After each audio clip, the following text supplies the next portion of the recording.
Goedemorgen, na een ontzettend jestig en koud weekend kan ik je voor de komende dagen beter nice hoe het waar verkondigen. Maar eerst even naar het waar voor joenen vannacht. Joenen vannacht hebben we ook nog bewolking en uit en terug wat deelslag, wat regenwetter of stoorijn. En daarbij een temperatuur die zakt naar zo'n 12 graden. De wind is zwak tot matig en die komt uit het westen en het noordwesten. Ik morgen hebben te maken met een zwakke tot matige wind uit het westen en het noordwesten. Het zucht er uit dat het wat wisselend bewolkt wordt. Dat wil zeggen vrij volle bewolking, maar ook wel eens uit en terug zinnen. En er is kans op een aantal buien of buikers. De temperaturen komen al wat hoger te lezen. Het wordt een graad of 18, 19 en dan misschien gewoon plakken in het zuidesten 20 graden.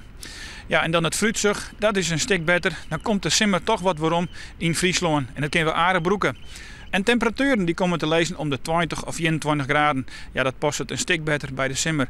Ik wil net heel nul uitsluiten dat er misschien eens een verdwaalde bui komt. Maar een soort deelslag valt er net. En de wind is zwak tot matig, krijgt 2 en 4. Dus als dat onbelangrijk een stuk beter waar voor de komende dagen. Eerst nog even terug de buien van morgen. Nog een nuffelijke jongen verder.